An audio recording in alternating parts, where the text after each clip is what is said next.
অচ্যুতং কেশবং বিষ্ণুং হরিং সত্যং জনার্দনং হংস নারায়ণ চেবেত নমস্তকং শুভম। নমস্কার। আজ আমি প্রথমে আজকে রাশিফলটা সংক্ষেপে বলে নিচ্ছি। মেষ হচ্ছে অসুস্থতা ও মৃত্যু ভয়, বৃষ সাফল্য অর্থলাভ, মিথুন প্রিয় মন সমাবেশ, কর্কট কর্মচারী সমস্যার সমাধান, সিংহ গৃহ অশান্তি বাধাবিঘ্ন, কন্যা শত্রুনাশ অর্থলাভ, তুলা ধনবৃদ্ধি কুটুম্ব সমাগম, বৃশ্চিক উদ্বেগের মধ্যে সাফল্য, ধনু ভ্রমণ ব্যয়, মকর অর্থলাভ, কুম্ভ কর্মে সাফল্য মাজার পীড়া, মীন হচ্ছে ভাগ্যোন্নতি। এবার আজকে আমি যে বিষয়গুলো বলবো ছোট ছোট ভাবে, সে বিষয়গুলো হলো, প্রথমটা হচ্ছে দেবশয়ন ও হরিশয়নকে গুরুত্ব দেওয়া হয় কেন।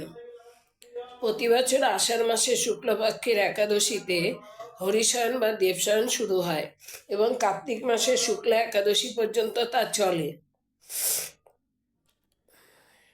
একে চতুর্মাস বলে। শয়নকালে দেবতাকে আহ্বান করলে তিনি কুপিত হতে পারেন।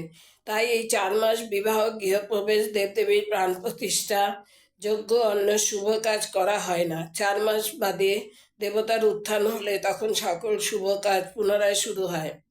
পদ্মপুরাণ ও শ্রীমদ্ভাগবতেও হরিশয়নকে যোগনিদ্রা বলা হয়েছে। বিষ্ণু তপস্যা করে পরম ইষ্টে সাধনা করেন, একেই যোগনিদ্রা বলে। একে শয়ন বলেই বলা হয়ে থাকে। সূর্য, চন্দ্র, বায়ু ও বিষ্ণু সবই হরির রূপ।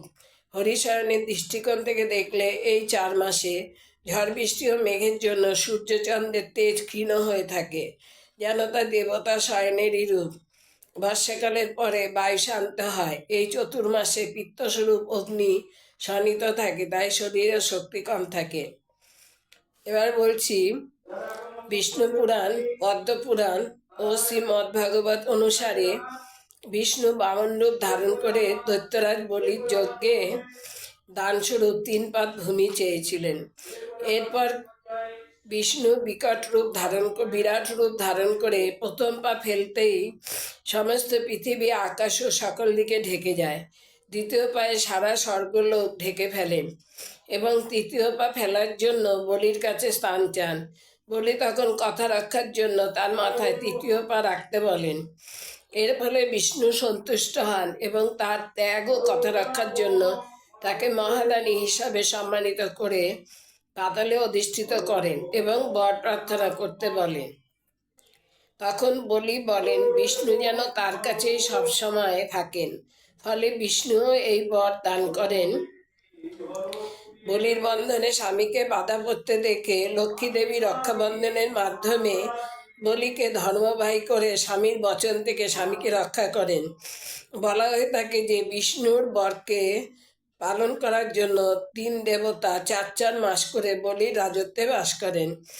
এইভাবে বিষ্ণু দেবশয়নী একাদশী থেকে দেব উঠনী একাদশী পর্যন্ত, মহাদেব শিবরাত্রি পর্যন্ত এবং ব্রহ্মা শিবরাত্রি থেকে দেবশয়নী একাদশী পর্যন্ত বলির রাজত্বে বাস করেন।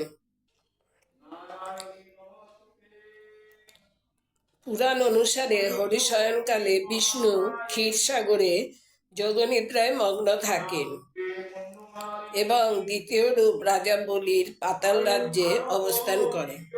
আজ এই পর্যন্ত।